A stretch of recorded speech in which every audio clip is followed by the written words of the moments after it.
So they work like suboptimally. Right. So imagine you have like a really good diet overall.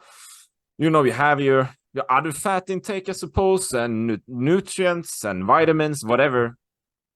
But if you can't take up the nutrients into your cell, they can't really work as they should work. So it's kind of waste of time, right? It's a waste of space. Like this is kind of the precursor to anything else. So, awesome, fix your diet, awesome, fix your or work with your movement and all of these things. But maybe step one is to make sure that your cells actually work, that they actually have a good ratio. What's up, everyone? Welcome back to another episode of Cultivating Change. I'm your host, Alex Corey, and this is a really fascinating guest today. This is the Primal Swede, Erik Olsson from Sweden, full-on Scandinavian adventure seeker. Erik and I share a passion of just feeling more alive and more online, feeling ourselves switch on in the natural elements, and just that lust and thirst for nature, adventure, and just testing ourselves. And I think that's the core of the primal lifestyle. He's a fellow primal health coach, and that's how we met.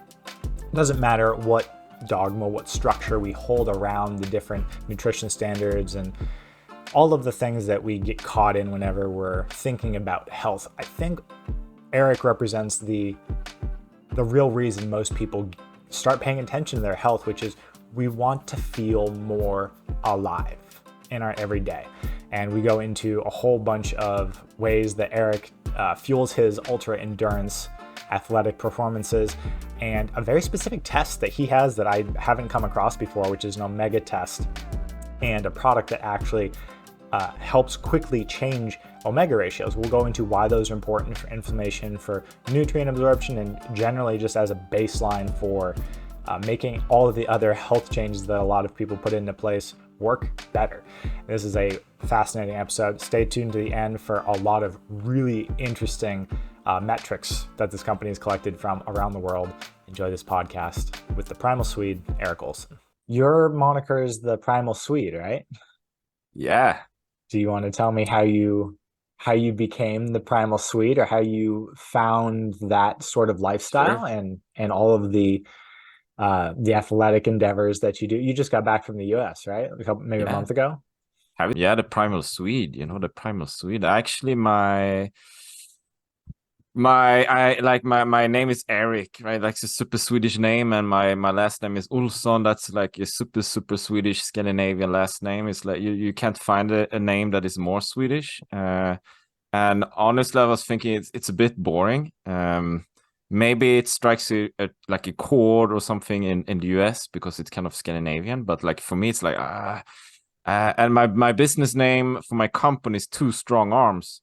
So there is a story behind the company name, sure. But still, it was kind of, it didn't really tell me anything, It didn't tell me anything about what I'm about, what I do, right? So I was like kind of looking for something different. And I'm not sure when or how I came up with the Primal Swede, but I thought, maybe there's no one else. Someone should already be using it because it's pretty good. And when I did some research, like no one is using the Primal Swede. So sure, I'm the Primal Swede. I can be the Primal Swede. I'm primal and I'm Swedish, so I'm the Primal Swede. It's a great name. I love it. Yeah, it sticks out. Like I remember it a year or two. I love that glass you're drinking out of. It's very fancy, very Yeah, eloquent. Uh, yeah.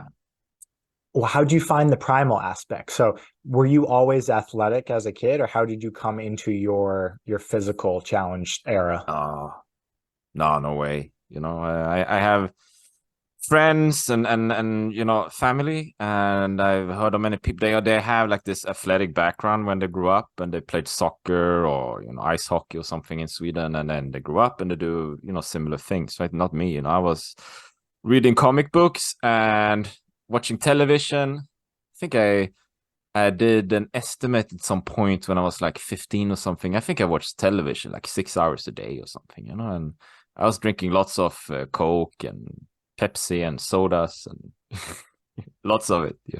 I did do some with my dad, some kind of I'm not sure if that could be considered like extreme to an extent, but when I was 15, me and my dad went to Spain and we did this like pilgrimage route in North Spain, the Santiago. It's quite famous in Europe, and it's about 800K, which would be like, I don't know, 500 miles, Yeah.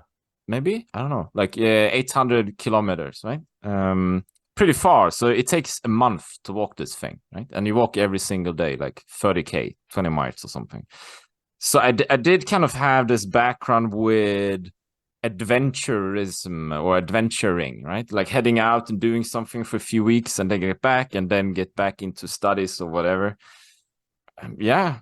But then like it was like back in 2010 when I kind of had this urge to bike from Gothenburg, Sweden, like south in Sweden, but north in Europe, right? And I wanted to bike down to Gibraltar. That's like the southern tip of Spain. Yeah, the Belongs to the straight. UK, Yeah. Yeah. So I wanted to do that and kind of, kind of just try it.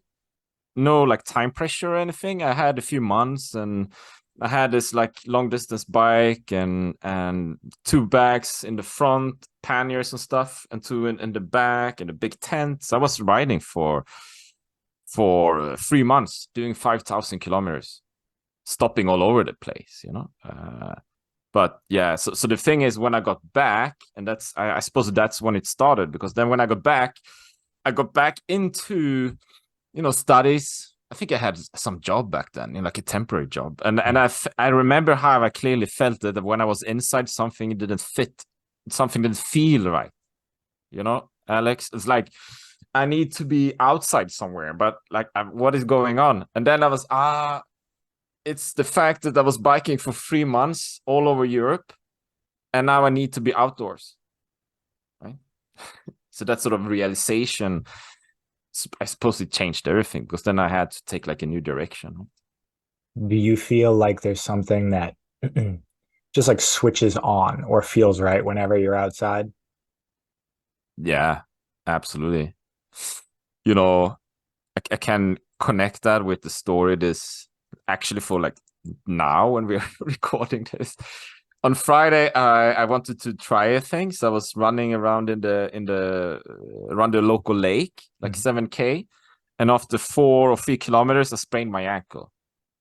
Right, I was like hitting this stone, and I twitched my foot, and it said I had this. I could almost hear it said like a cracking sound or something, and I was like, shit, that hurt. But like sometimes when you kind of sprain your ankle, you can still walk and it Yeah. still feels okay and it's not so bad. It's sometimes, right? So I could still walk for 4 kilometers back to the car, get back to my mother's place. And then I couldn't sleep throughout the night, and this was Friday night, right? So I was awake all night because of the pain, and I was spent Saturday and part of today like not moving, like not moving anything. And now I felt this like frustration, like this urge. I want to go to the mountains. I want to go to the forest. I want to be outside. I want to feel the rain, the wind. So to answer your question, yes, absolutely. It's like this I don't know, like this primal instinct, right? Yeah. Oh yeah, it's in there. I have the same. I was raised pretty much outside all the time, and whenever I'm even now, I keep realizing that I have like three different businesses, and I built them mostly to be online so that I could be Yeah, anywhere, but I yeah, also strap myself down to when you have an online business, you have to be in front of a computer. So every time I have like a full day of digital work, I am just yeah, like itching to yeah, just be outside. My mother was just in town and we did a number of different waterfalls close by, and I feel so much more me, just alive in general. yeah, Whenever I'm outside, it almost feels like part of me screaming if I spend yeah, a full day inside. yeah, Yeah. So I hear you on that. Okay, so yeah. your lust for adventure, did did you just love the way you felt in your body when you were doing, how did that turn into more of a um like a challenging athletic scenario? Like what made you, well, I guess what was your first athletic endeavor? What was your first like challenge, so to speak? I really like your questions, Alex. Really good questions, actually. It makes me think, right? Yeah. I do these Ironmans and stuff, but after biking that back then in 2010, and I got back and I felt like this claustrophobic feeling, and I realized I need to be outside and outdoors. I was thinking, okay, but I can't really be outdoors and do these things 3 months on end, right? These 3 month stretches, because back then I was looking for a job and I was studying and stuff. So I was, what can I do? Can I do something different, right? And I was thinking, okay, so I can run, I can maybe ski, I can do half marathons and stuff. But back then, and this was like late fall, winter time, and we had lots of snow, so I couldn't really run. And back then, I didn't really enjoy running either. Running's not for me, right? So I started, okay, let's ski. I'm gonna ski. So last time I actually skied before then, I must have been like, I don't know, 8 or something, like a tiny small kid, right? So, okay, I'm gonna buy skis. So I started to ski on these kind of golf courses around the area where I lived. And I remember like the first few 100 meters, I was just falling all the time. I think I even counted how many times I fell, like 100 times or something, like falling, like no balance whatsoever. And then I signed up for my first race, like ski, like a half marathon skiing, like 21K. Like a local race somewhere no one ever heard of. Like, it's called Mulsjö. It's like in a small region in Sweden, like in the south. Mm-hmm. It's not very famous in Sweden either. It's like not known for anything. And I remember how I participated in this race, 21K. And I remember how I, like 100 meters to the finish line, I took the wrong turn. And I was just standing there like this road is not leading anywhere. And I saw the other people like going into the finish line. And then I crossed the finish line. I realized I'm probably one of the last ones to cross the finish lines. I wasn't like top 10, top 100. Top 400. I think I was one of the last ones. Yeah, I think that was my first race, and I remember, and then the ski season ended, right? So I was thinking, okay, shit. So what should I do now? I can't ski. There's no. Oh, I need to run. Okay, I'm gonna run, but I hate running, Erik. I don't really like running, but I can try it. And then I started to run, and then I bought a pair of not running shoes. I went to the local supermarket and bought like the cheapest shoes I could possibly find, maybe like $10 or something. Like, just flat shoes. Mm-hmm. And I started to run. And I remember how I ran like a kilometer. And I think I remember I hated it. I was like running, like sweating. I was running too fast, no pace, no nothing. And I can't, why am I doing this? But okay, so what's the alternative, Erik? I can go back home and I can lie on the couch and I can watch television. And that was even worse. Right? So I just kept on running. And running. And you get the idea. For the listener, like longer distances. Like, did that ever go away? Did the enjoyment start, or was it more just like, this is better than the other thing? Did you start ever getting into running? Does it feel good? Yeah, because I think I did, like in those shoes for $10, I did about 500 kilometers. That's awesome. Were they like original zero drop shoes, just extremely flat sole, nothing there? I bet they were like zero drop shoes, but Yeah, they weren't just like a intended cheap for running Skechers or almost, anything. just a little padding. Yeah, it's like just something to cover your feet. Right. Yes, I did longer distances, 1K, 2K, 5K, 10K. And at the beginning as well, we have a half marathon, Gothenburg half marathon. It's actually the biggest half marathon in the world in my city. And I remember how I could watch the half marathon in the city, people running, right? Back in the days. And I remember how I didn't understand anything of it. Why are people actually running? Why are they doing this? Why are they pushing themselves? 21K. I just didn't understand it, I can't remember if I did the half marathon that year or maybe next year, but indeed it did change. But I think the thing I did was to slower my pace, my speed, and when I started to see that I could actually run for longer distances and longer distances, and specifically trail, I got more enjoyment out of it. And somewhere around there, like the first year, I think I started to maybe not love it, maybe not. I'm not sure. But I started to really love to push myself. Yeah. Right? To see what is possible. If I can do like 10K, maybe I can do 15. Right. And so on.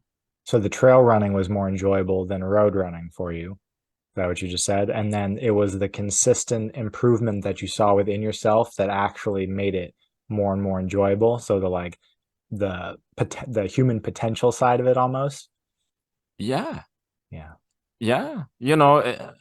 And as well, like if I compare with where I come from, no athletic experience, no sports. Like my brother was in like the local soccer team, and I had a really good friend. He was like swimming, playing handball. He did lots of golf afterwards. I did nothing. Like nothing, Right. Yeah, and then the trail, which is vastly different than pavement, Oh right? yeah. So I think I did pavement, lots of it in the beginning, but trail with the trail you get more of the adventure in it. Yeah. Right? Like these turns, and it goes up and down, and the mud and the water and the forest.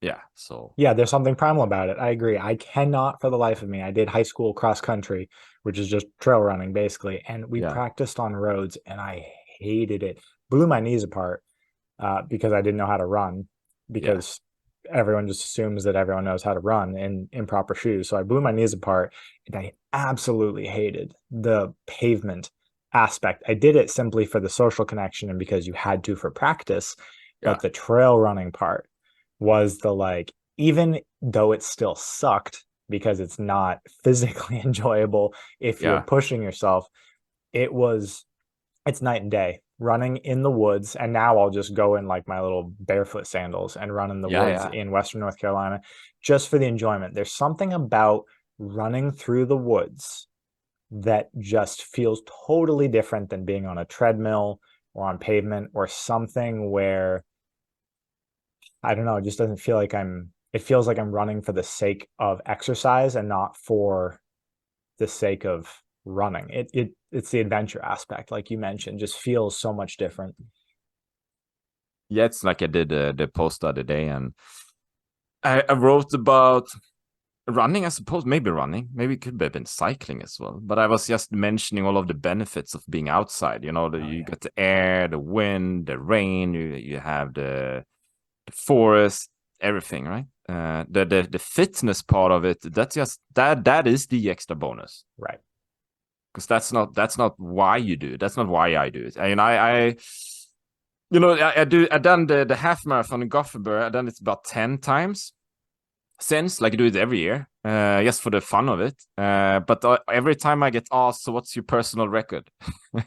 So actually, I don't know. But I think I done it like in 140.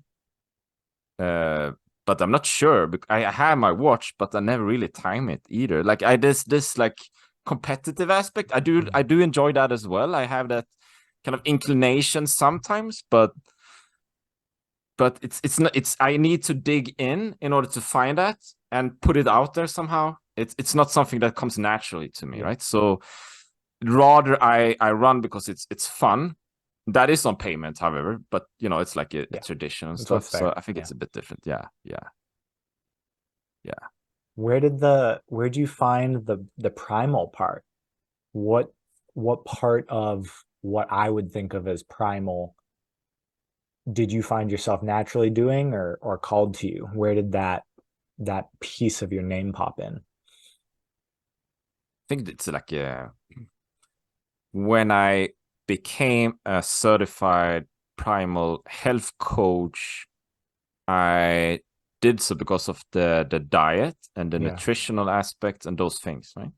Did you find that you Yeah, were doing those things before the health coaching, or did they coincide?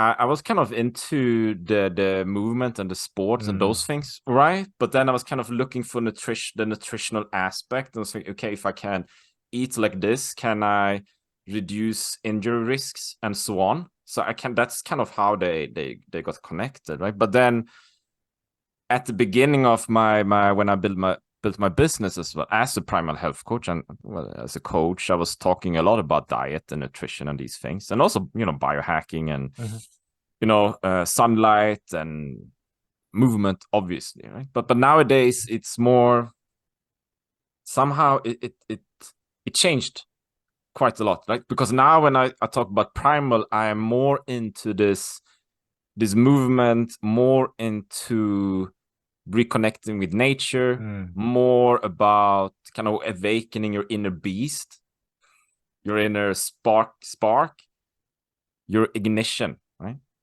Your inner fire. That's more what I talk about nowadays when I talk about primal, although all those other things are also related, obviously, right?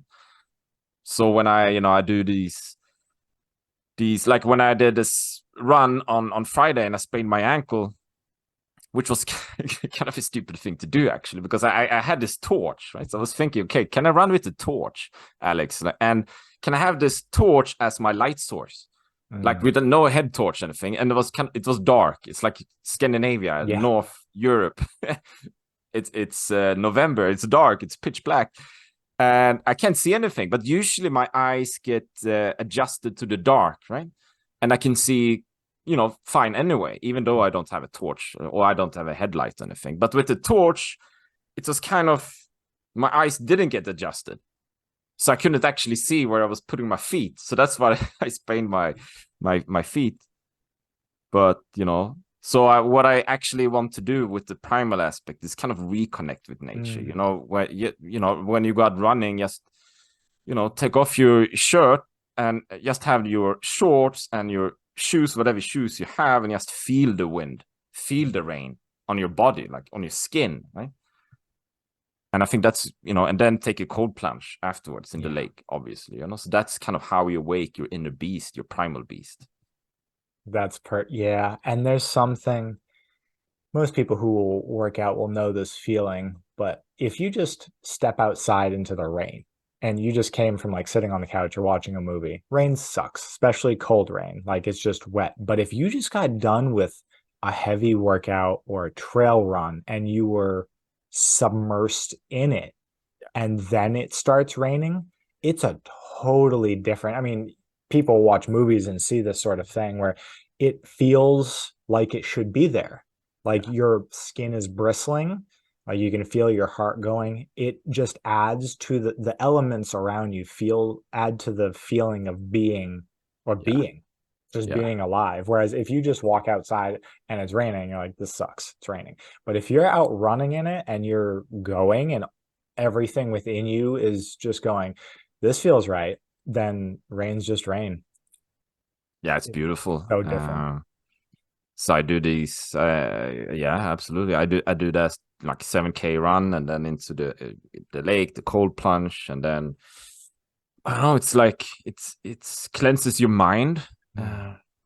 It's you as you said, Alex. It feels right. It feels like your nature. It feels like this is right. And often, and I do this wintertime as well. Like it doesn't really matter. It can be sometimes I go to this lake and it's covered with ice, right? And usually someone has been doing cold plunges, so it's like the ice is cracked next to the bridge, so you can actually go in it. And I remember this one time I went there and I was surprised. Oh, it's just a cover of ice. I went in anyway, and then I ran home. So that's another 7K, and it took like 3 to 4 kilometers to get moving again.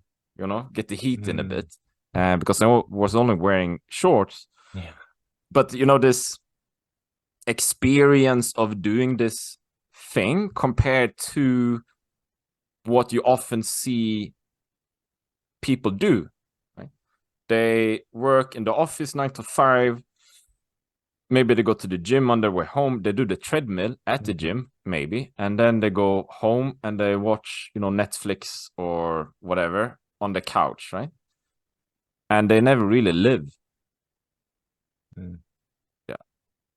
Yeah, it's hard to have that feeling of all parts of your body responding to being in your natural element. Yeah, and that's why I have a hard time going to the gym, even in the winter, Yeah, because it's devoid of all of those cues and those sensory feelings where things just turn on. I would rather be cold and warm myself up outside most of the time, unless I just really need to get in the gym. But it has such a different, well, your genes just turn on. You're feeling your genes turn on from all the environmental stimulation.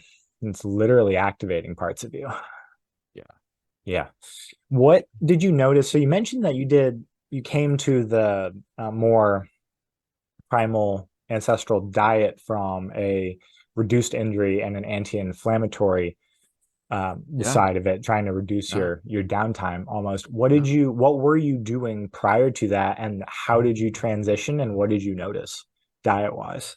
Yeah. Like before that, I think I did like before like nothing. Regular diets, like regular Swedish Scandinavian Yeah, what is a diet, regular whatever that is. Scandinavian diet? That's kind of like, like a fair amount of meat, though, I say, but you also have lots of pasta and potatoes and all the carbs and I don't know, Swedish meatballs and ketchup and potatoes, right? It's like and potatoes and potatoes and potatoes and potatoes. Yeah. Some fish, I guess, but nothing special. And then I kind of started to experiment a bit with diets. Not, I was never one of those people that tried like back then, like, oh, I'm going vegetarian and then vegan Yeah. and this and that, those things. Like, nah. But I did try what I thought was paleo for a few months, but I never increased the fat intake. So I didn't get that part. So I just ate lots of meat and salad. So I did, I cut out all of the carbs. So I was kind of always fatigued. Yeah. I didn't have the energy. So I think I got like, for that period, I was like sick all the time. And I thought, paleo, it doesn't really work. But then I started to open my eyes a bit and listen to other things as well. And I heard the Primal Blueprint, the podcast, Yeah. and thought that made sense. So I started to listen to that and started to adapt. So one of the reasons were, of course, I wanted to try, if I have this diet, can I increase my endurance and avoid injuries? But I also remember how my dad back then was quite ill for like, 10, 15 years, having Mm. all of these weird inflammatory issues, right? Like he had like asthma, with like rheumatoid arthrosis. What's the Rheumatoid name? arthritis? Yeah, that's Yep. the word I'm looking for. And also like tinnitus and a bunch of other weird things. And he ate like really, yeah, like his diet wasn't really good at all. So I was like, I had that aspect as well. So I was thinking, okay, so what if I change my diet and I try to eat anti-inflammatory and these things, right? So yeah, that's how I got into the dietary approach. Yeah. Yeah. So you went from being eating traditional Scandinavian, lots of cold weather stuff like potatoes. I Yeah. mean, I do that too. So pasta, potatoes, Yeah. some meat and fish, and then didn't Yeah. have a subsequent amount of fat. So went through a Uh, lethargy phase of like just protein yeah. and greens, it sounds like. Where did your energy come back? What did you end up transitioning to? So after a while, I think maybe this was back in 2017, 18. I started to understand the importance of the fat intake, Yeah. right? With the butter and coconut oil, olive oil, all of these things, right? Yeah. And trying to remove the vegetable oils and the processed ultra processed foods. And then I started to feel better. So I think maybe the biggest change, although many people ask me, so what's the biggest like health change you experienced? It's not, I never had any big health issues, right? So I tell them, okay, so I never have a cold, right? So it might seem like that's a really tiny thing, but on the other hand, if you're an endurance athlete and you're into your endurance sports, you don't really want to have a cold either, because that will take away maybe 2 or 3 weeks out of your season, right? So it is a big thing. And back before I had, 2 or 3 times a year, maybe more like colds, right? So I think for me, that was like the biggest health change, I suppose. So kind of the same, but a bit better, right? And then I also regard this health approach, this dietary intake, long term as well. So when I do my Ironmans and crossing countries on a bike, I want to be able to do the same when I'm 90 plus. Yeah. So that is long term, and I don't know. I think many people think too short term. They think, okay, I need to have my health now, or I can eat whatever I want now because now I feel fine. Yeah, sure. But what about like in 10, 20, 30, 40 years?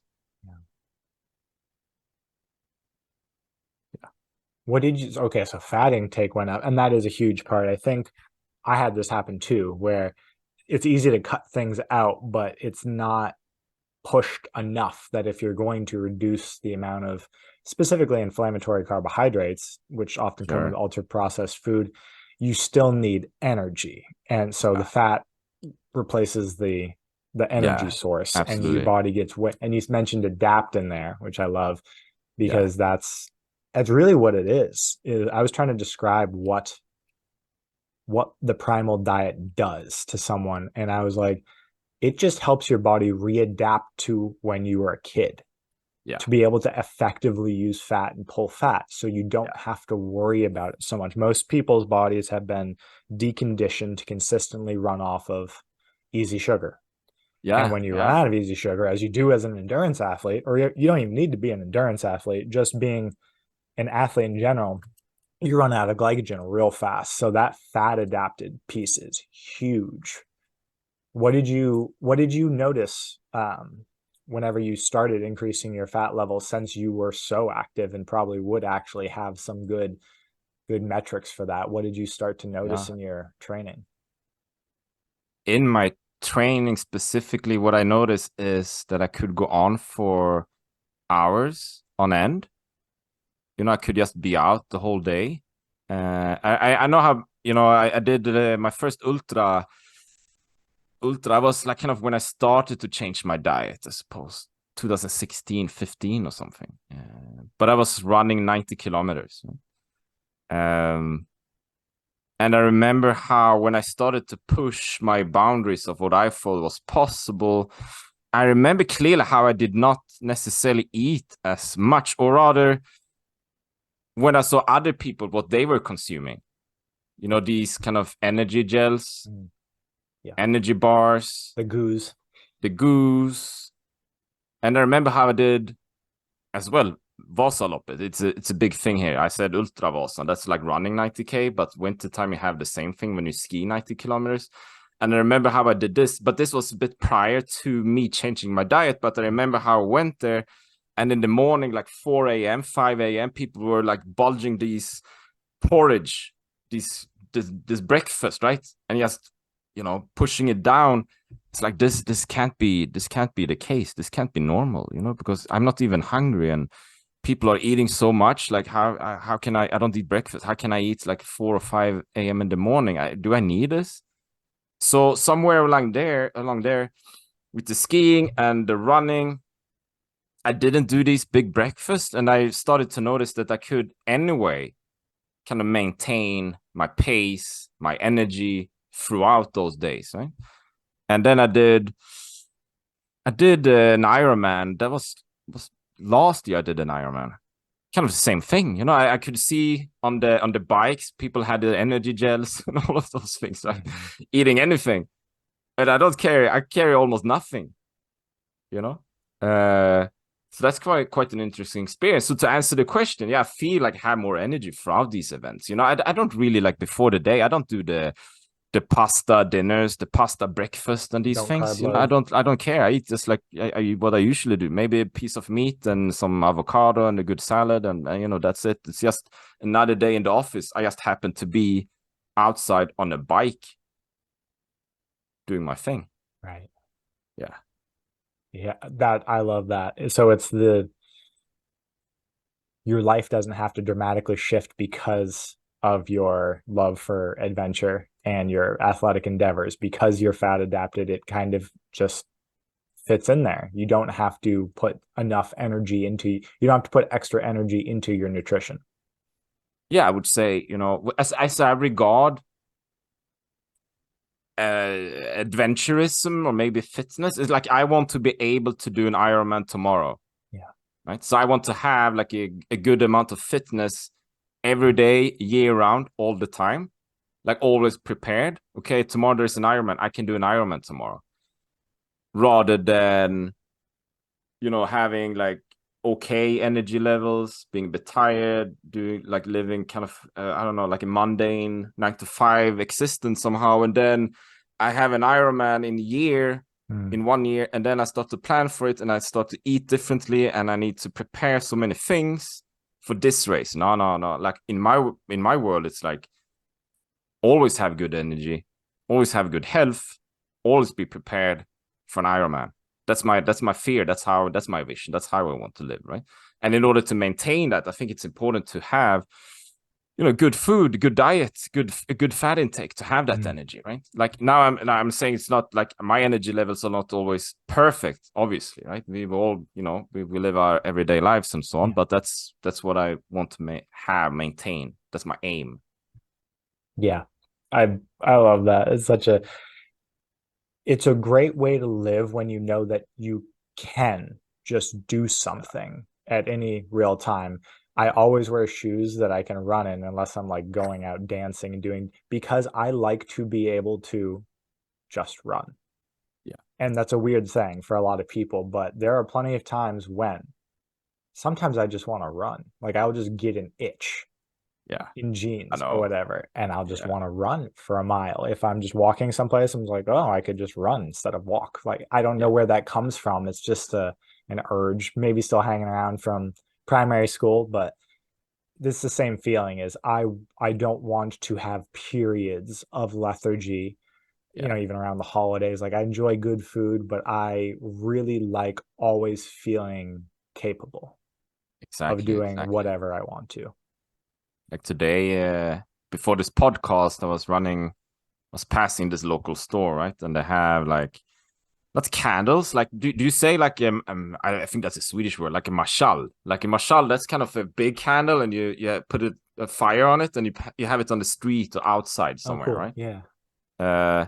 So I bought a few of those and something to light them up as well with, and like a bag I could carry and stuff.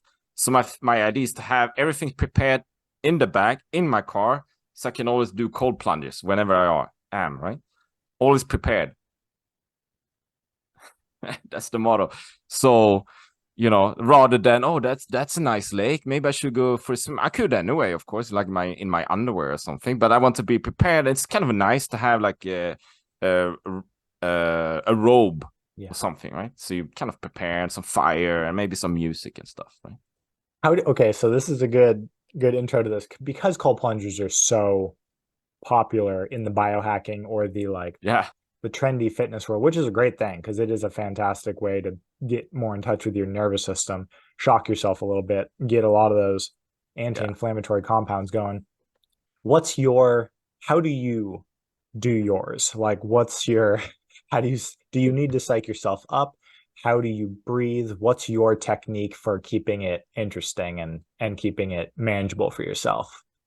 That's a good that's a good question, actually. There are a few different answers to that, and today I did the cold plunge today, but I don't know, I didn't prepare well, so it was more like this is pretty cold, Yeah. and I tried to put this thing on fire, but the wind was so strong, and like nothing went according to my plans, and I forgot my music and stuff, and I went in anyway, so I got the benefit. It felt good, but it wasn't well prepared. Usually what I do, like either one or two things. One is, like I mentioned before, do this run around the lake or whatever, like run somewhere a few kilometers and then go into the water. I find that to be very easy. I can just jump into the water, and that's beautiful. So then I suppose the preparation is the running itself, but Yeah. sometimes I don't do the running. I just go to the lake, right? So usually what I do what I really like to do is to bring something like a torch with fire, so I can get that atmosphere. I kind of enjoy that, right? And I bring a speaker. I have quite a big one, a big speaker, and I put on some music. Usually, it's kind of this Nordic Viking Scandinavian music, kind of dark beats and stuff, right? So for those of like, if you seen the show Vikings, oh yeah, yeah. So, imagine like you go to this lake up in Scandinavia, you have the forest, it's kind of, you have the rain clouds, it's a bit gray, you get it, right? And then the music with the Nordic feel to it, with some fire. And then I usually go into breathing, not too much, but deep breaths, focusing on the breath, the present moment. And then I go in. I usually don't jump into the water. I kind of walk down these stairs, like into the water. And then I stay there. Sometimes I go for a swim a bit. Usually at the end of it, I go all beneath the water as well.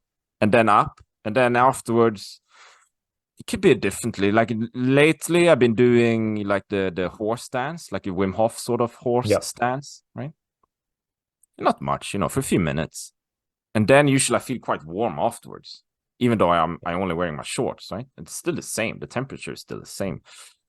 And then I just hang around there for a bit. 10 minutes, 15 minutes. In the water? No, Okay. Just acclimating. Yeah. How long would you say that you're in the water for? A couple minutes? Yeah. It can be anything. Like, yeah. Sometimes like super short, like 30 seconds. Right. Sometimes I feel like I just want to go in, dip myself and go up. So, okay. I think to myself, that's okay. 30 seconds. That's great. Like there's no pressure or anything. Sometimes I stay for a minute, 2 minutes. I've done 5 minutes as well. Like the other weekend I did this Wim Hof workshop at one of the islands outside here on the west coast, and there were 15 of us. So we were standing outside, and he had this like bath, right, with 60 kilos of ice in it, and we were standing in a half circle, and the first person to the left in this half circle went into the ice bath, staying for like 1 or 2 minutes. Then the rest of us, we were doing like the horse dance, the movement. And then he got up, and then the second person got in. So all in all, we stayed for about 30 minutes doing the horse dance, like in this like 3 or 4 degrees Celsius and strong winds. I couldn't feel my fingers or my toes. But it's kind of a beautiful moment, though. Yeah. Yeah. Wow. So that's how I prepare, I suppose. That's an experience. Yeah. What's your breathing like for that? Because I've been doing a number of different breathwork modalities, not just to do breathwork, but because I'm in a men's group locally and we just do breathwork, more so to become better in tune with our emotional selves, but breathwork for keeping core body temperature and getting through cold is quite different, I imagine. So what do you like to do for breathing specifically? Yeah. When I do these cold plunges, there's nothing. I don't think I do the Wim Hof method sometimes, but not necessarily connected with the cold plunges. When I do the cold plunges, basically I just focus on my breathing. When I breathe out, I can do like a humming sound. Like a humming sound, breathing out slowly, in through the nose, out through the mouth. And then when I go into the water, sure, it is cold, but when I do this in a good way, it becomes more of an objective sensation. Right? So I feel the cold. It is cold, but it's just a sensation. It doesn't affect me. It doesn't, like, I don't feel cold. I don't feel I'm freezing. It's just, something I can observe. Yeah. And when I manage to do that, it's easier. So that's basically the technique I have. And for me, that works because it's not too advanced or anything. It's very simple, right? So I done the Wim Hof, not connected with going into the water. But for instance, at this workshop, you do the 30 breaths, like in and out, and then you hold your breath, and then you do this for a few cycles, right?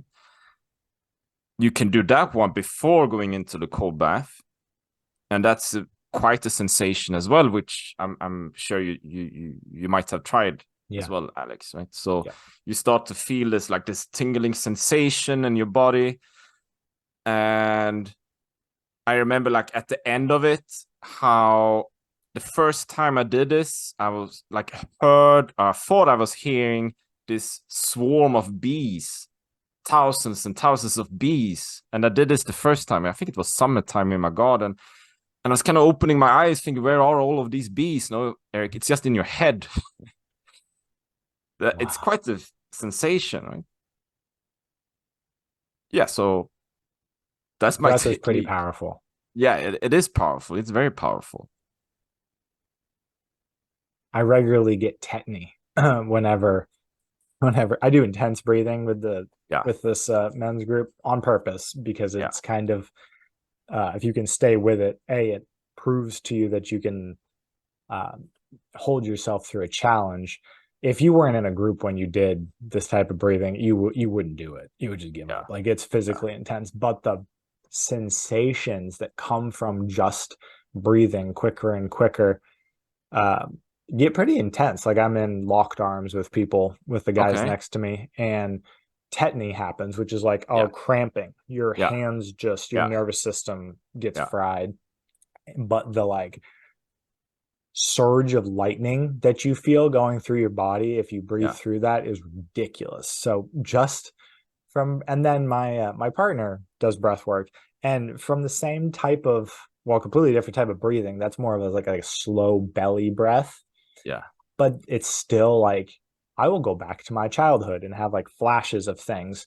She does curated playlists of music too, so it's meant to evoke certain things. But it's, again, just from breathing consistently, rhythmically, in a pattern, the connection to the nervous system with breath is incredible. I haven't found anything as easily accessible. It's like a free trip. It's like this group, there were 15 of us, and I never done breath work. Actually, I did it with my brother and nephew, the three of us, but doing it with like 15 or 14 other people, 15 in total, that was quite different. Lots of energy in the room, everyone breathing with the same rhythm, right? So yeah, absolutely, I get it. I that sounds interesting though. I would someday I can join and try that out, And for sure. I never had any. I remember how the instructor also asked us, did you have any sense of the memories coming up and stuff? I never actually had that. I don't think so anyway. For me, it's more like being in the total present moment. Somehow, right? Somehow it's difficult to explain. It's like every thought, every idea, all of these, everything's just empty. It's like super empty. And I can just hear, I can hear the music, I can hear what's going on, but there are no thoughts or anything like connected to what is going on. And I find that to be very, very liberating. The present moment is the most liberating thing I can think of. Yeah. Just being with yourself. Beautiful. So I want to touch on, actually I have one question, and then we'll jump into some omegas, some nerdy science. Yeah. No one ever talks about hydration. I happen to have a water business, so I'm always interested in, very few people ever talk about hydration, especially in the performance world, where you would think, or I would think, that it would pop up more in conversation. What do you do to hydrate yourself? Well, you mean during events, like in general? Yeah, just in general. Like, what do you pay attention to the water that you drink, or just how do you feel like electrolyte balanced and or just well hydrated? I do. I like most aspects. I bet you could do it better. But I do anyway, like connected to my tap, I have a filter, so I get like filtered like good water, right? Like it's Swedes, Scandinavians, I guess we often tend to think that Sweden is the best place in the world for health and wellness, and we have the best tap water in the world, and so on and so on. I'm not so sure, so I have a filter which is good. So I'm using that, and electrolytes. I'm not using any specific electrolytes now. Like these days in the morning, sometimes I have like the sea salt, and I put that extra bit in the morning. in my water, maybe I have like a lemon or something. When I biked in the US, I bought extra electrolytes. I brought extra electrolytes as well.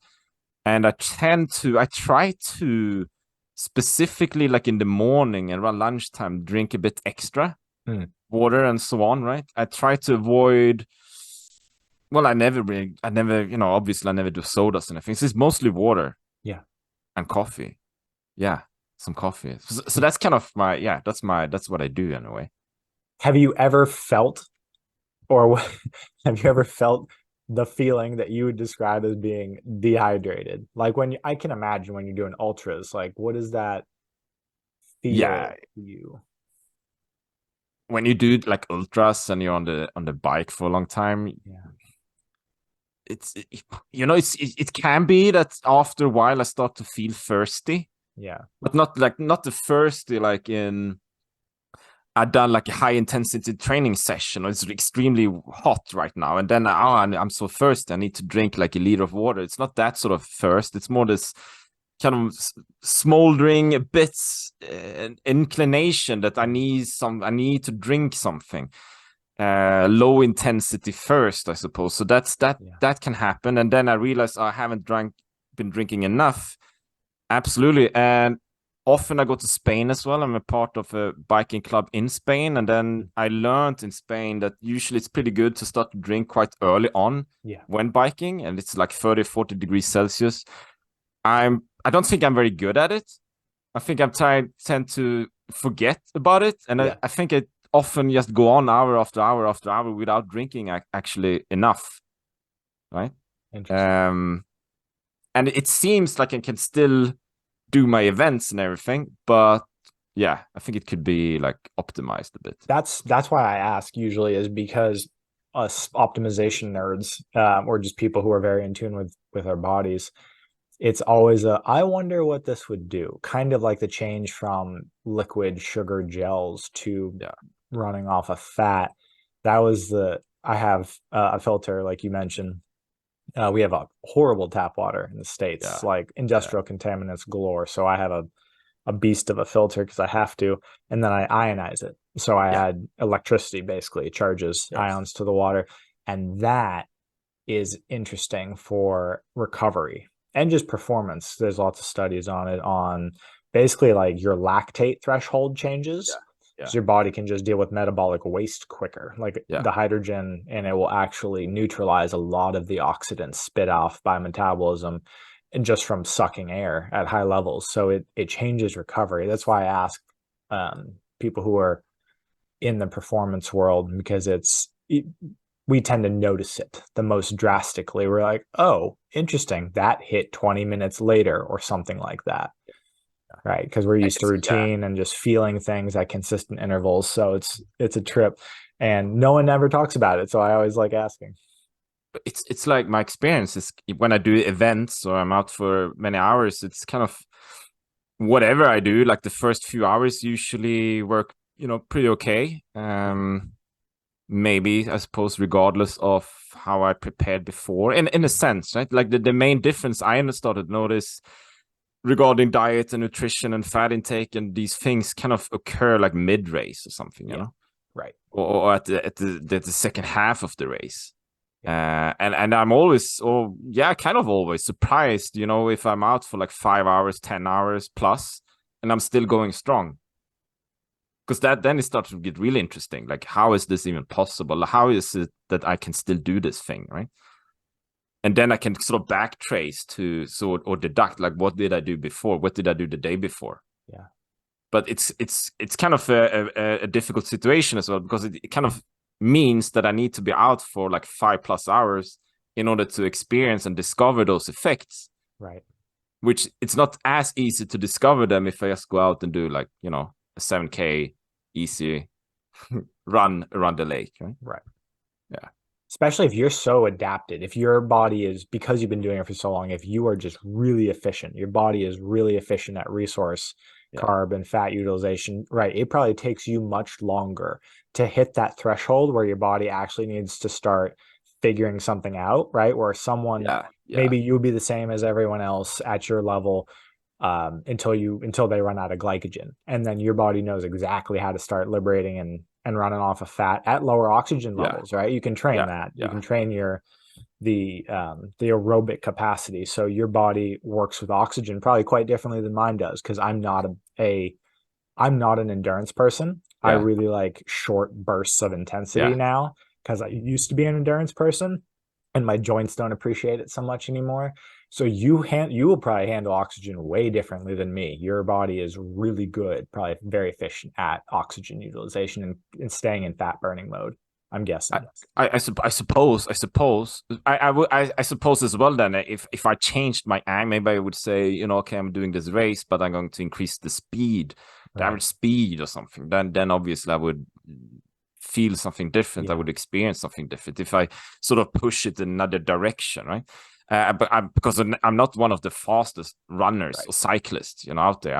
You know, I go down to Spain again and I meet these guys. It's mostly guys. And they, you know, the first time I went down there, it's like, are these cyclists good? Like, I have no idea, because like the average age must be like 55, 60 plus, you know, and they're all different sizes and shapes. And I bet like no one is having like a primal diet, like paleo, nothing of it, nothing of the sort. And like, okay, this will be interesting. And when I go with these guys, they are fast, you know, they're really fast. But they also go quite high intensity, you know, high pulse, high heart rate as well. And they don't go for days and end. They do a 100K ride, and that's it. And also they've been doing these kind of biking for the last like 20, 30 years. So I'm not sure. I don't think they have the health approach to it, you know. Maybe they will burn out pretty soon. And they have other issues and stuff going on. So they have vastly different approaches and ways to see this. But yeah. Yeah, we'll see what shape you're in whenever you're 55, right? So that's the goal of doing that the is the anti-inflammatory is I want to be the same or better in 30 years of doing this. I don't want to regress or worry about, you know, adrenal fatigue, burnout, or all of the so since we're on the anti-inflammatory kick, so we talked about omega-3, omega-6 ratios a lot, and that's one of the sort of hallmarks of ancestral or primal diet, is just anti-inflammatory. How do you manage that? Like, do you pay attention to that, or how did you start paying attention to omegas in general, omega fatty acids? I think back in 2015 or something, I started to hear about this. And this was actually before, like kind of around the same time I started to listen to the Primal Health Coach podcast. Yeah. Kind of the same, like all of these things kind of took off around the same time, right? And then I got in touch with a few people here in Sweden that can actually test your fatty acid levels, right? So, okay, so that's interesting. But I kind of connected this again to one, how can I myself avoid injuries? Okay, that's one part, but two, and that was me even more important, like for my dad, and this was actually after he passed away. But I was still curious, okay, so if you can take a test to figure out if your diet works and your fatty acid levels, I was so super curious, what results would my dad have had if I could have taken a test on him? Because I supposed it would have been horrible, the ratios, right? I suppose. So obviously, you know, they asked me, do you want to take it? Yeah, sure, I want to take a test. And this was at the beginning, though. I was starting to health coach and stuff, so I wasn't kind of all in from the beginning or anything, but I took the test, and I remember how I had a result saying 6.7 to 1 ratio. So that means 6.7 as much omega-6 than omega-3. Yeah. Okay, so what does that mean? What does it entail? So I learned that ideal, like in an ideal world, you should have like a 1-to-1. Yeah. So omega-3, to simplify a bit, it's kind of anti-inflammatory, and omega-6, it's more inflammatory, right? You need both. They're both essential. You need both. They sync with each other, right? They work with each other. But now with the vegetable oils and the food intake we have, we most of us have more omega-6 than omega-3. Way more. way more. So I had a 6.7 to 1. So that That's means like low. 6 point times. Yeah, You're doing well. that's pretty okay, you know. If you have a 3 to 1 ratio, according to science, as I learned, that's also good because it means like your cells work as they should work. Yeah. And it's not like they're working like a super level and thing. It's like, yes, they work as they should work, like a normal level, right? And somewhere along the line here, I learned that, okay, so the average ratio in Sweden is 12 to 1. Yeah. 12 times as much omega-6 than omega-3. In the US, back I think back then it was like 20, 25 or something. I was going to say it's probably close to 30 to 1 at this point. We have so much, everything is in oxidized vegetable oil, everything. Grains and vegetable oil is the standard American diet essentially. It's just, yeah, it is ridiculously high. And I'm very curious what mine is because I have not tested because I am like, ooh, what if it's not where I think it should be for how borderline anxious I am around what I eat. Like if mine is, 10 to 1, I will be so pissed. Yeah. But you know, I tested so many people, lots of primal coaches, Yeah, what do you health find? coaches. I find that honestly, I find that they tend to have the same results as people out there. Yeah. Often, not always. Some of them have like 2 to 1 or something. Wow. Like really good. And others have like I remember how I did on a few carnivore health coaches, like I did the carnivore, and they had like 30 to 1. Ow. So how do you translate that into the world of omegas and their reality, right? So you can do lots of different interpretations, like what sort of a meat, where does it come from, and so on, right? And other people have, they think they have really good diets and there are health coaches and so on, but still 12 to 1.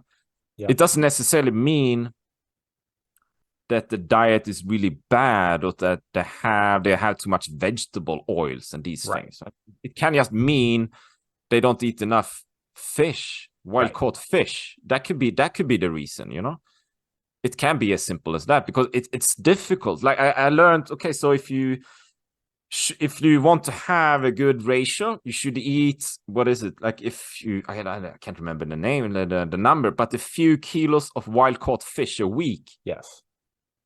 Like who does that? Like, is it maybe 2 or 3 kilos wild caught fish a week or something? But a high amount, right? No one is doing that, right? Fish it's quite, even Sweden, it's more expensive. Yes. It's more difficult to get hold of. You can buy salmon, but it's farmed salmon, so it doesn't really work. It's like cheap fish that like it's processed as well. It's difficult to get hold of. Yeah. Hold off, right? Yeah. Yeah, agreed. And every time I go to the grocery store, I don't like fish that much because I just didn't grow up on it. But the grocery store I go to does have wild caught salmon and cod on sale regularly for about the same price as like a steak, like a ribeye or a New York strip. So I will, whenever it goes on sale, I'll do that. So I usually get it once a week, twice a week is a good week. And that's the only real, that and the smaller fish are probably a little more accessible, but they're so fishy. So Primal calls it the smash hits, right? So sardines, anchovies, mackerel, all of those things. But some people just can't do I have trouble with the taste. Like they're so fishy. Just eating them out of a little can. Totally. Like what if but you they don't don't even have like the mercury. fish, or like I can go to a restaurant and on the menu it says like fish or meat or something, and I like 9 times out of 10 I pick the meat because it just feels more fulfilling. Right. Like I can eat fish, but then it kind of disappears and it's lighter. Yeah, it doesn't have the the satiating effect for sure. Yeah. Agreed. So when you say you're curious about your result, that is also a thing that I find many people are, and they want to try this thing.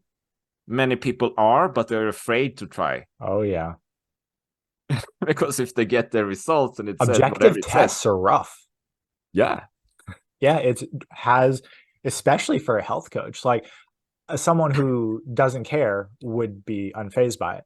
But if someone who is just put years of research and trial and error into their own body, like Yeah. most health coaches, have an objective marker come back that says your diet's not working as well as you thought it was in this specific area, at least. That's a little rough, right? It is. It's It like is. maybe It you is. don't know as well as you think you Yeah. do. Yeah. Or maybe your body just handles it differently than you thought it did, which is the kinder approach, right? Maybe your body just converts omegas differently. But yeah. So why do we use that marker? Why is omega such a good marker for inflammation in general?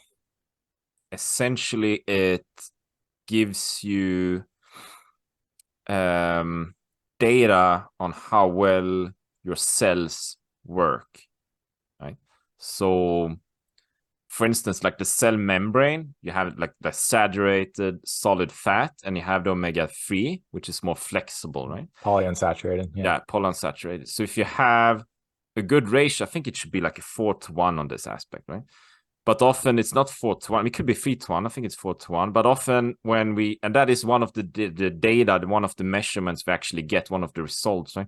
But often it's like 16-1 or more, which means you have the saturated vs the polyunsaturated fat. It's like 16 times as much, which means the cell membranes are really solid, which means, okay, as a primal coach, or you have a primal diet, whatever diet you have, your cells can't really take up the nutrients from the food, right? So they can't release waste products either, so they work like suboptimally, right? So imagine you have like a really good diet overall, you have your other fat intake, I suppose, and nutrients and vitamins, whatever.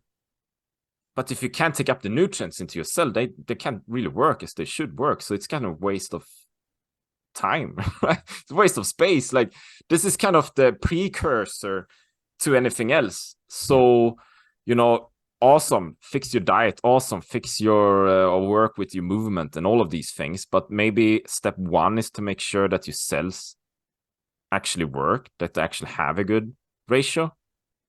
And obviously, it's like if you have a good ratio, you have more, your cells work as they should work, as they ideally should work. It's more anti-inflammatory. So if things happen, whatever, like airborne disease or, things occurring all the time, your body's able to handle it, right? Right. And what we see, and we when we work with this, we have certain claims we can say, statements we can use, which is backed by the European, I can't remember, I don't have it in front of me, but the authorities at the European Union level. Yeah. Right. And what's the name in the US? FDA. FDA. Food and Drug FDA. Administration. Yeah. Exactly. So it's backed there as well. So you can actually say these things, right? Which is quite important, because otherwise you can come up with whatever claim, right, without having the backing of it, obviously, right? So when we do these tests, we have 6 different measurements. So I might actually open a previous test. Yeah, please. I would love some data.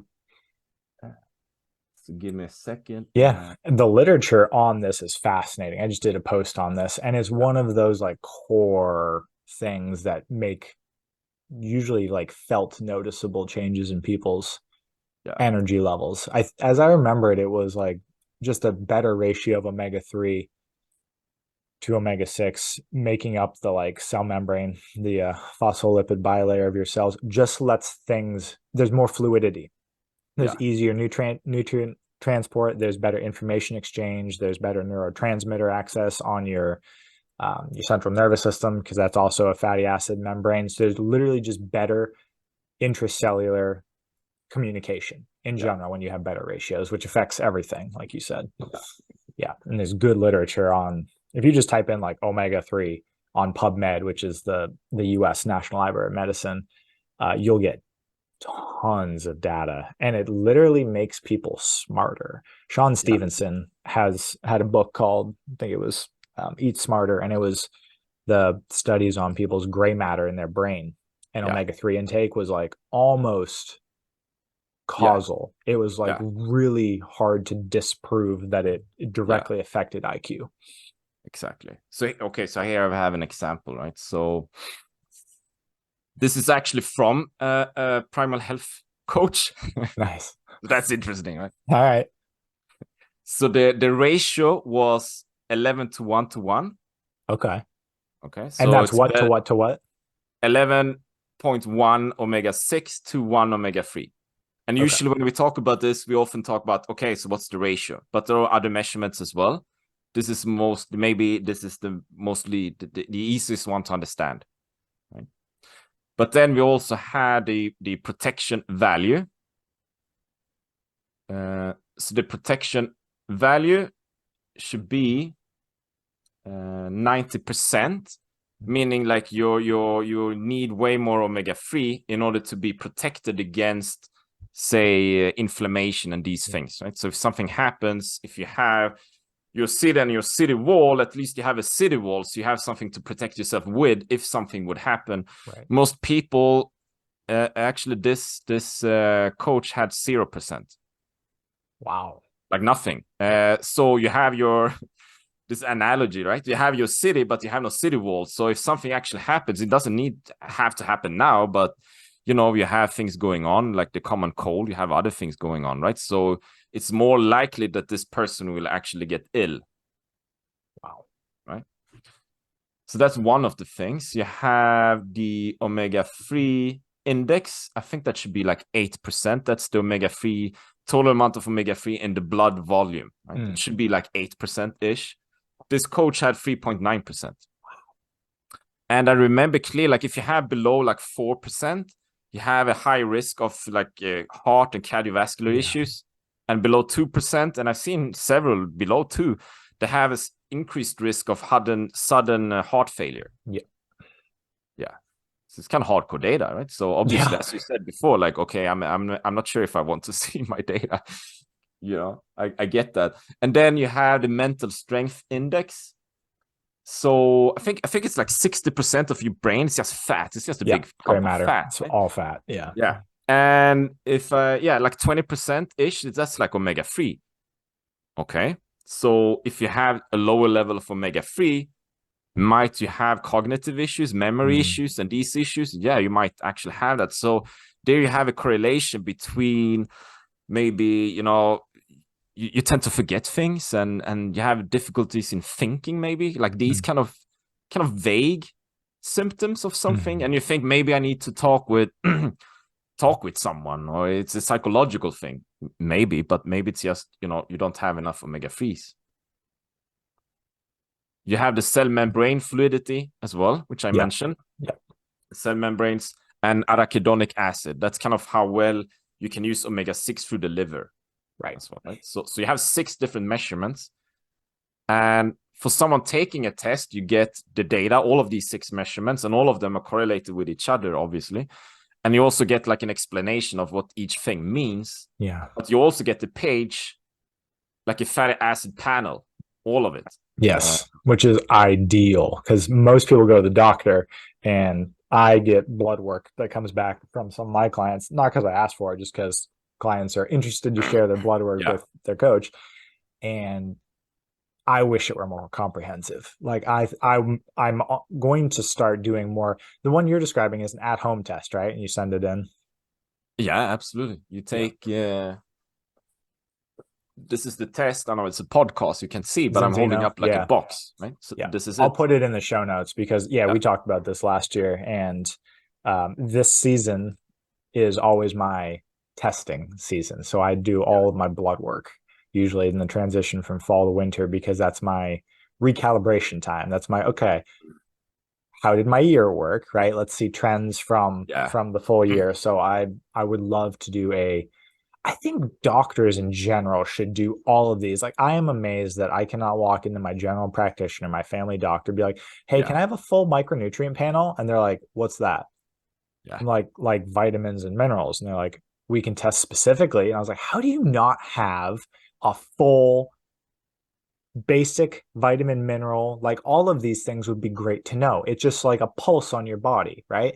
You don't have to know how to interpret them. That's someone else's job, or you can look up how to do it But just the fact that that isn't such a basic test is amazing to me. Like, hey, your vitamin D3 is low or something. D's low, your boron is deficient, or your copper, just things that make drastic improvements or not in people's felt experience. We usually only focus on blood sugar, HbA1c, and like cholesterol. That's what most people's doctors care about. That's where the drugs are. Right? That's where the pharmaceuticals are tailored towards, statins and all sorts of new drugs for affecting blood sugar. But it'd be great if we had like a fatty acid panel that was cheap. Agreed. I agree. It's kind of the medical industry, the medical occupation. It's built around another paradigm. Totally right. And you have, and you treat symptoms. You don't treat the core issues. Right? So obviously that's huge thing. We have like a podcast in Swedish here as well. I mean, interviewed a few like functional medicine doctors and stuff as well. So that is really good, but it's a small minority of doctors and medical practitioners in Sweden, Scandinavia, I suppose, that actually offer these tests at all. Right? So it's still quite small. In this test, you or the result, you have the ALA, the EPA, EPA, DPA, DHA, all the omega-6, omega-9, saturated, all of them. You have the target value, your value, deviation in percent, right? So that's the 1A4. Yeah, that sounds comprehensive. And that is comprehensive. I will be doing that because it's time to do that. And I've been putting it off for long enough. Yeah. There is this, like, for those that, I mean, some people that take the test are kind of, most people are kind of satisfied with, the 6 values and measurements. And when I explain a bit, kind of simplified version of it. And then we have the next group of people, they want to have the panel and check out the panel. And then we have the next group of people that want to dive into the details. And then we have like, I think it's like 20-30 page report. Like actually what that means, right? So it's quite comprehensive. What are most people probably won't get the test, and they'll be like, okay, but what would I do if my results came back poorly or were interpreted as poorly? Like, are there simple lifestyle things other than just eating wild caught cold water fish to increase all of those or to move those ratios towards more healthy values? Like, what would people change regardless of what came back to move the needle towards more optimal? So then there are 2 answers to that. Like, one is the one you actually answered yourself in a sense, like wild caught fish. Adjust your diet, purchase it from good sources, and increase the intake. That thing, right? And you can do that. We have what I believe is quite a simple solution as well. We have something called the balance oil. So we'll grab one of those bottles as well. So this is the balance oil. Okay. So often when I share the information about this, you tend to think it's an omega-3 oil or capsules, right? But it's I would say it's not. If you want omega-3, you can go to the pharmacy, right, and buy whatever you find in the pharmacy. The thing with the balance oil, then, it's, if you think about it, it's like half of it is omega-3 from wild caught fish. We know that is good. Half of it is polyphenols from olive oil. Like really strong antioxidants. When you drink the balance oil, you can feel it in your throat. It's like, has a burning sensation. Yeah, it should tingle, right? Like high quality olive oil base. That's high quality olive oil. And the key is that it's like a synergistic formula, like the both of them together makes the balance oil, or the omega-3 rather, bioavailable. That's the key word, right? Because we can take so many things, but if it's not bioavailable, what's the point? So like most of the products we buy in the pharmacy, in the supermarket, says omega-3. You get the capsules, the vitamin or the antioxidants in those capsules are often quite weak. And it's good to have on the shelf and sell them. And on the shelf it's good, but like news flash, the body is 37 degrees Celsius. It's pretty hot. Right. So when you consume those capsules, they tend to go rancid pretty fast. Yeah. And it takes time for the body to take up the omega into the system, into the cells, right? It's not happening in an instant. Okay, so the question, it begs the question, how do we know this? Obviously for the test. So you can imagine person A has been taking omega-3 capsules for the last 5 years, every single day, 3 to 4 capsules or whatever. They take the test, okay? So we can verify if those capsules, if that product, if it's working. You have data, you have science. Or we have the person that is eating lots of cold water fish, maybe, every other day, every day, like a lot. We can test if that diet is, if it's enough. We have the person C, I suppose that would be the person that has, they haven't done any dietary change at all. We can test if that diet is working. We can test it all, right? So what we can see is that 95% of the people that have taken a test do not have a good ratio. It's worse than 3-1. Most of the people, like in the US, they have 19-1 or something. In Sweden, it's like 12-1. Yeah. And the people that are taking an omega product, usually they tend to have a 7-1. So obviously something has happened, but it's not 3-1. So that's kind of my question. That would be: are you satisfied with having a 7-1 and having like eating these capsules and it doesn't apparently work, and you're spending lots of money to buy these products, but you don't get the benefit you are looking for? Wouldn't it be better to take something that actually works? Yeah, and you could objectively tell that you're moving in the right direction. Yes, right. Please. Yes. Yeah, I think it's just, we don't tend to do that in the US. Like, it's actually difficult. People, myself included, don't first get an objective measurement other than like blood sugar, right? Maybe cholesterol. And then even then, there's no like, hey, do this specifically and test again in 3 months or 6 months and see what changed with a very specific objective. That's the most objective way to be like, does this work? Right? You will have specific measurements, and there's not a lot of wishy-washiness unless someone dramatically changed their lifestyle and does that, in which case hopefully that would accelerate the change. But it's really nice to have objective markers and specific things to actually take that you don't have to worry about sourcing, right? Sourcing's hard. Like we just explained, wild caught fatty fish can be very expensive if you eat a lot of it. I mean, there are a few other products as well within that I work with within the same sort of test-based nutrition genre, I suppose. There's the vitamin D test, and I always say this wrong, the HAB1 blood sugar. The one, blood sugar, the one. I always mix up the letters. HbA1c. That's the one. Hemoglobin A1c. So we have the 3 tests. You have one for that as well. Yeah, we have that as well. Oh, cool. Okay. And so this is a full blood panel, essentially. You're getting sugar and fatty lipids. Okay. Sure, for those 3 anyway, and we have like products connected to that as well. So like a vitamin D, okay, so you take a test and then you take the product, and then after a few months you can take another test. It's the same kind of core idea, right? It's test-based nutrition. But we usually often talk about the omega, the balance oil, and the balance test first, right?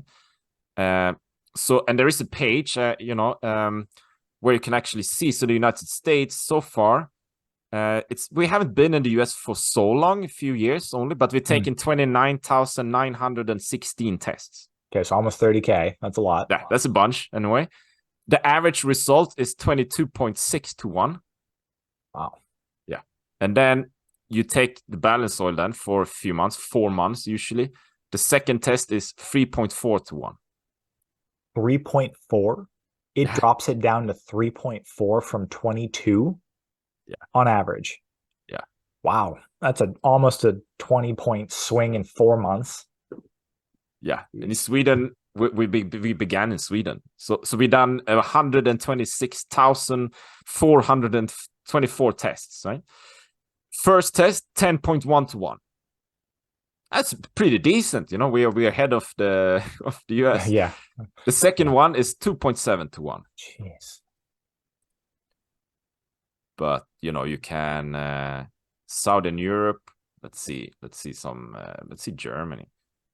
Okay, Germany is like 106,360 tests. First test is 15.3 to 1. Second one is 2.9 to 1. I wonder why the ratio is so hard to move whenever you start getting down below, it seems like 3, right? So once it gets down below 3 to 1, the ratio, well, I guess just because how ratios work, but the number doesn't seem to budge. Like it would, if it's that dramatic of a swing, if you go from 22 in the US down to like 20, that's a huge swing, but then it would probably get harder and harder to move the ratio down closer to 1 to 1, right? Just because the amount of actual fatty acid you have to move. Yeah, what I've seen, my experience as well, that is seems like a correct interpretation. Well, like you go down to fee something, right, and then you continue with the oil, and maybe after 4 to 6 months or something, you take another test. Maybe you have like 2.5 to 1, and then you do this thing for a few more months, and then maybe have 1.5 to 1. So the first swing, like it gives you the clearest results often. Right. Wow. Why that Those is are dramatic. like, I'm not quite sure. I know like the blood cells, they change every 4 to 6 months. Yeah. So that's when you start to see the changes first. Right. And then you have other cells in the body, but they don't change as often. So it takes more time to affect them. Yeah. But the tests are from the blood cells, but the blood cells reflect how everything else looks in the bottom. It's a good litmus test. Yeah, it's the first major barometer of cellular health. Wow. Okay. I can mention one more. Yeah, I can mention one more country, maybe like India. We kind of recently launched in India. It's just last year or something. And you tend to get surprised sometimes when you think, okay, let's test this country. Would they have good results on average or bad? What do you think India would have? I mean, It's India a tough one. They have high incidences of diabetes just because it's such a carbohydrate-rich diet. So I would say that people would assume, and I would have assumed prior to like 5 years ago, that would have had a good ratio, but I'm going to say poor. Yeah. Do you dare to give like a number? India? I'll do like, I don't want to offend anyone. I'm going to say 15. 15 to 1. Maybe 15, so to be fair, we haven't done so many tests in India so far. It's like a really small number, 1,558, right? Okay. And you would need like maybe 10,000 or something to start to get like a good average numbers, and and the more tests you've done, obviously the more accurate data you have. Okay, but having said that, the average ratio in India so far is 36 to 1. Wow, worse than the US. Yeah. I'm sure they'll come down with more tests, but that is alarming. It is alarming, isn't it? And the second test, then 3.9 to 1. Okay, so it seems easy, or not easy, but the balance formula seems really effective at dropping it below 5 to 1 very quickly. Yeah. So it's easy enough to get a lot of omega-3s into your body, and then working the ratio closer and closer to ideal becomes harder and harder. Yeah. But that's such a huge difference. 4 months. These tests are just 4 months apart. Yeah, usually 4 months. Like how it works is like someone signs up, I want to try, and then like in your first order you get a test, like the first test, right? And then you shipped another bottle of balance oil. It depends on where you live, but sometimes it's like each second month you get like 2 bottles, or I think in the US you get a bottle each month or something. So yeah, it depends. But then usually on month 4 you get the second test, right? Yeah. Wow. By mail. That's it. That's pretty incredible. Thanks for sharing those numbers. I didn't see that. I didn't see India coming. Yeah. Yeah. I mean, it's touchy. Just traditional Indian diets are, and I haven't figured this out because they didn't used to have high instances of blood sugar mismanagement, but it's all carbs. It's a ton of pulses, legumes. I'm not speaking for all. I don't know the diet of most Indians, but I do know that they have been struggling, or large sections struggle with Yeah. insulin resistance and diabetes in general. So what I understood is true, correct, and also like high amounts of like vegetable oils and Right. in the cooking and stuff. Seed oils, yeah. Seed oils. You use the seed oils. I suppose maybe then like you use way more seed oils maybe than in India when you start Sure. you cook now rather than what you did 100 years ago or something, right? I'd be And curious what regions these came from, if the tests are regional, as in if you tested more of a traditional like rural population, if it would be dramatically different than in the city. Like in the yeah, US, it would yeah. probably be a bit of a swing from people in the city to maybe people who grew up on ranches or something like that. I imagine, Right. like for now, like all tests are anonymous. Yeah, right. As But they should be. when you send in your details, like what you say is like where do you live, right? Right. What's your age group, female, male, and so on. So that's kind of what you base the statistics on. Interesting. So we done kind of recently, maybe a few months ago, we did like our 1 millionth test. Wow. So it is the biggest, That's as some far as I data, know, yeah. the biggest database in the world about fatty acids. Wow. Okay. Well, I'm going to add myself to that database because now I'm infinitely curious. Yeah. And maybe we'll do another one of these whenever I have the tests come back because, huh. I wonder what I would be happy with. What are you happy with? Do you mind sharing what yours is? Have you done one recently? I think my most recent one was I should do another one. I should have done when I came back from the US. I should Yeah. have done one on the day when I got back. I didn't. After having like the US diet for a month, I'm Yeah. sure that affected my data. I remember my last, I think was that one last. My second test was 2.7 to 1. Nice. I think my third test might have been 3 point something, like up a bit. So, Hmm. these things change, Sure. obviously. Depending on what you eat, you can digress a bit. And, what did you eat? Did you actually use the balance all the time and so on? I think my fourth test must have been below 3 again. Right. So, Interesting. so it would be nice to be to like a 1-to-1 Right. ratio, or at least like 2-to-1 ish. Yeah. But at the moment, I've been upping my dosage quite a lot since I got back from the US.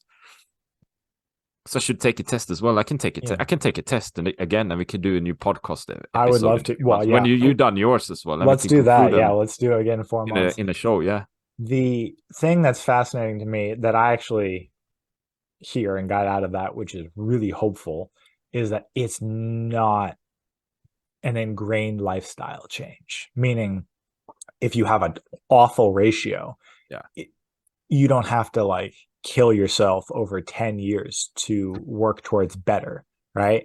yeah. It's more easily changed, which is really good to hear.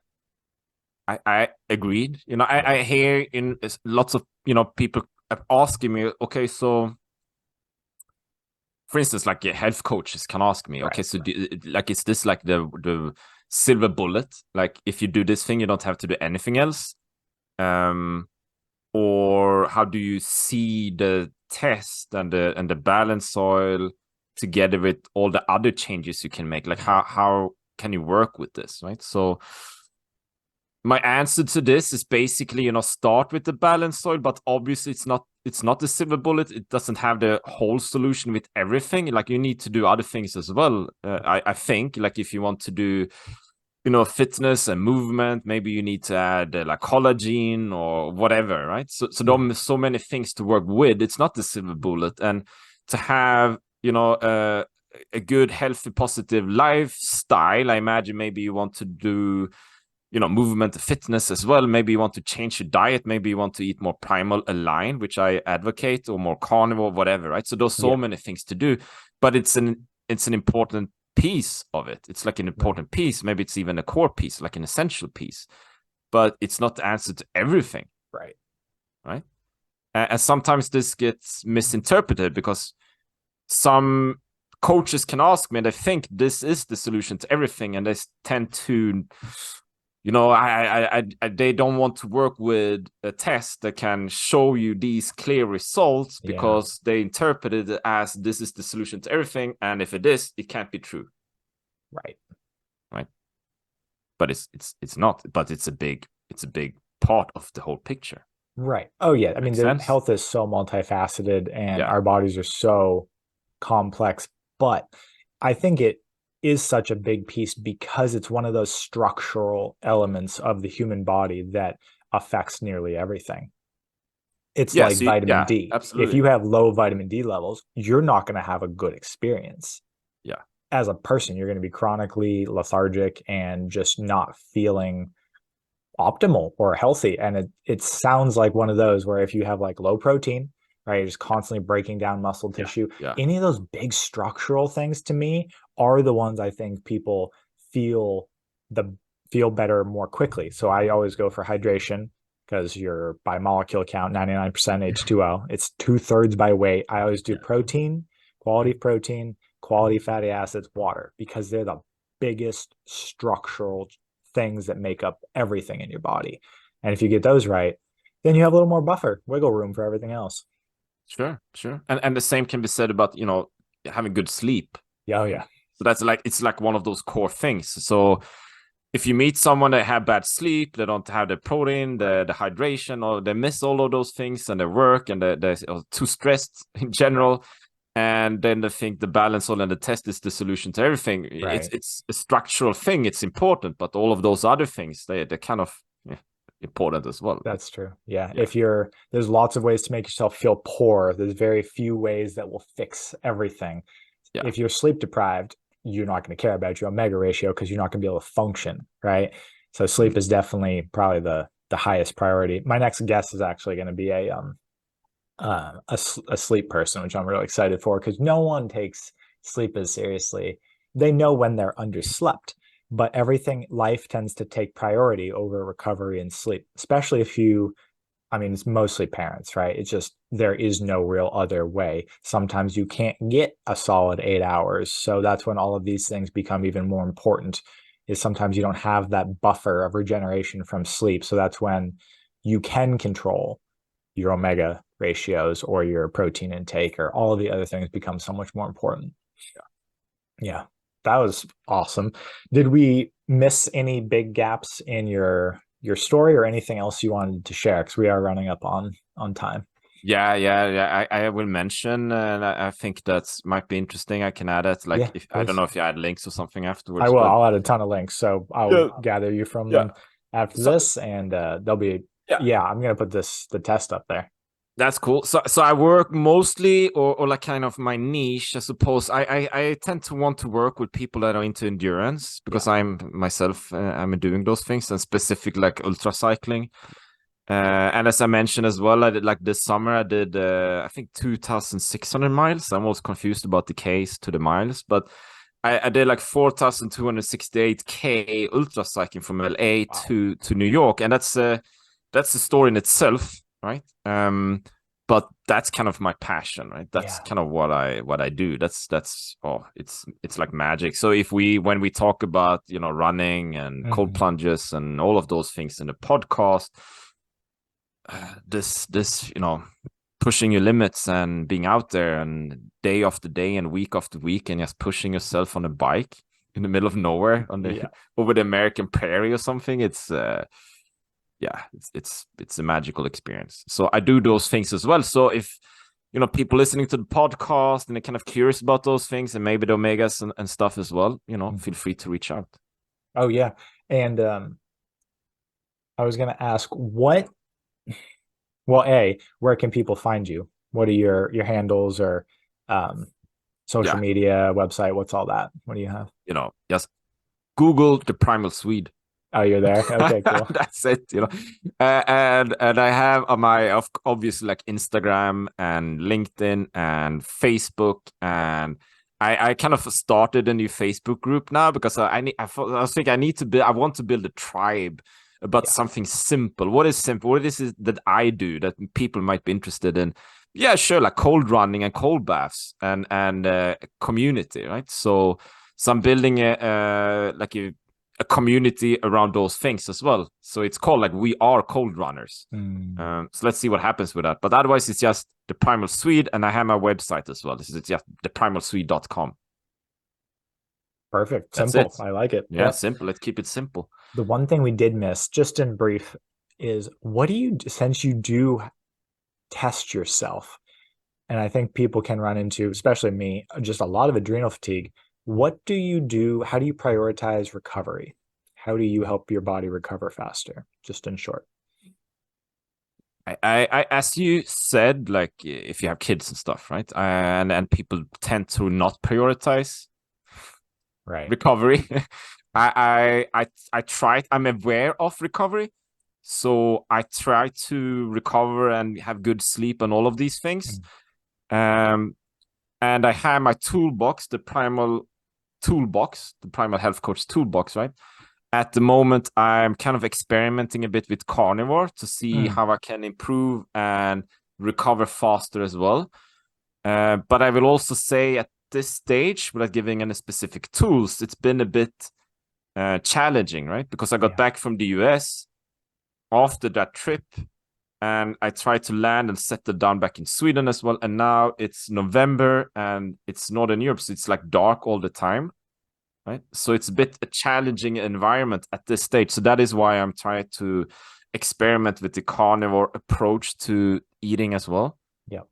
But with that said, obviously, I have an ACE track, so I don't think you can buy that in the US. But basically, it measures your fat oxidation, like your Yes. ketone levels. Like Yep. you breathe into like a small, super small thing, which is connected to USB thing.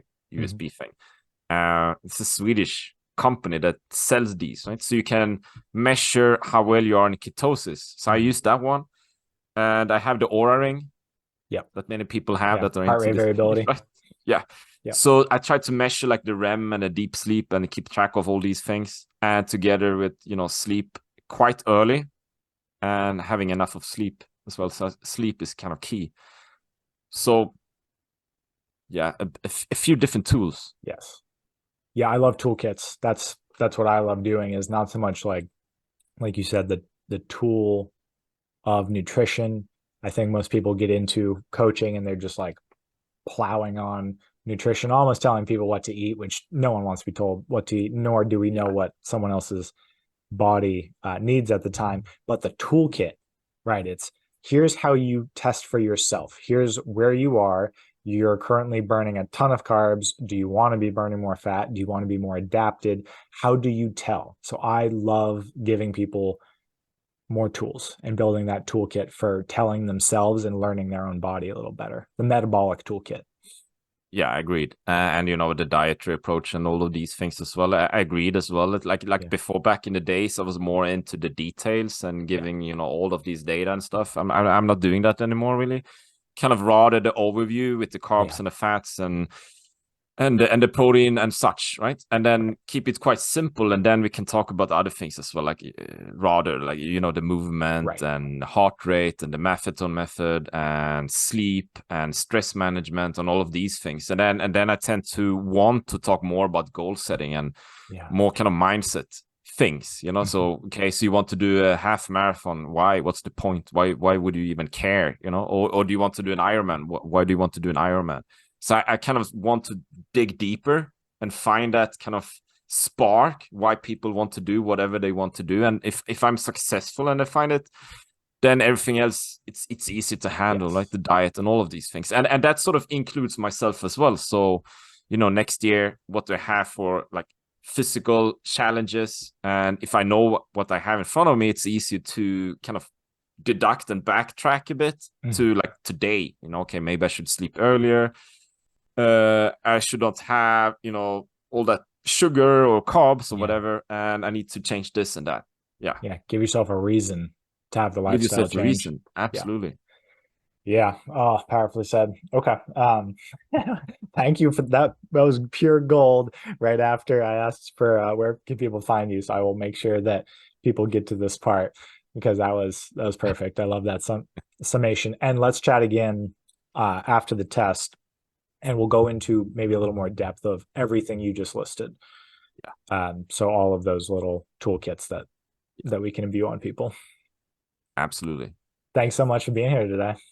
Thank you for inviting me. Yeah, it was Pleasure. my pleasure. That was a fantastic episode. I really enjoyed talking to Erik.